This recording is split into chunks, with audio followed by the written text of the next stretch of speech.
హే మ్యానియాక్స్ ఎలా ఉన్నారు? Welcome back to the movie maniac. నాకు యాక్చువల్గా ఏ మూవీ అయినా సరే ఇంగ్లీష్ వర్షన్ అయితే బాగా నచ్చుతుంది, ఎందుకంటే ఒరిజినల్ డైలాగ్స్ ఉంటాయి కాబట్టి. అలానే ఈ మూవీ కూడా ఇంగ్లీష్ వర్షన్ చూసిన తర్వాత తెలుగు వర్షన్ కూడా చూసా, బట్ ఈ మూవీ మాత్రం నాకు తెలుగులోనే నచ్చింది. నాకు నచ్చడానికి ఫస్ట్ పాయింట్ మహేష్ బాబు గారి dubbing and second point Ali and Brahmanandam గారి కామెడీ. ఇంగ్లీష్ వర్షన్లో Timon and Pumbaa comedy just smile మాత్రమే ఇస్తుంది, బట్ తెలుగు వర్షన్లో కామెడీ అయితే చాలా బాగా వర్కౌట్ అయింది. CGI విషయానికి వస్తే చాలా ఇంప్రూవ్మెంట్ అయితే కనపడింది. Animal face expressions, muscle movement and hair చాలా రియలిస్టిక్గా ఉంది. సాంగ్స్ పర్లేదు అనిపించింది, బట్ సాంగ్స్ అవసరం లేదని కూడా అనిపించింది.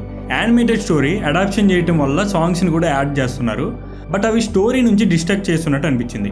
Movie run time almost 2 hours, సాంగ్స్ని తీసేస్తే 1 hour 30 minutes దాకా వస్తుంది. ముఫాసా ఎలా తన పేరెంట్స్ దగ్గర నుంచి తప్పిపోయాడో 2 minutesలో చూపించారు.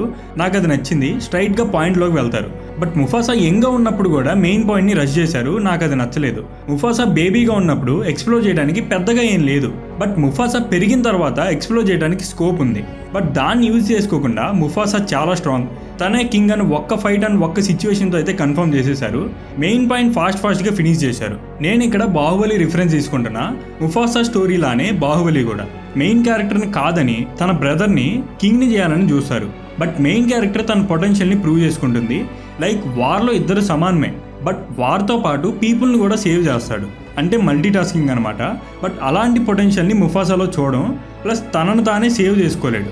స్కార్ క్యారెక్టర్ కూడా అంతే, స్టార్టింగ్లో చాలా క్లోజ్గా ఉంటాడు, బట్ ఒక్క సిచ్యువేషన్ వల్ల టాకా స్కార్లా చేంజ్ అవుతాడు. 2019 లయన్ కింగ్ మూవీలో స్కార్ క్యారెక్టర్ని చాలా క్రూయల్గా చూపించారు, బట్ ముఫాసా మూవీలో టాకా ఎందుకు అంత క్రూయల్గా చేంజ్ అయ్యాడని అయితే ఎక్స్ప్లోర్ చేయలేదు. స్టోరీ చాలా రష్డ్ వేలో అయితే వెళ్ళినట్టు అనిపించింది. ఓకే గైస్, ఈ వీడియో కిందే మళ్ళీ వచ్చే వీడియోలో కలుసుకుందాం. Until then subscribe to the movie maniac.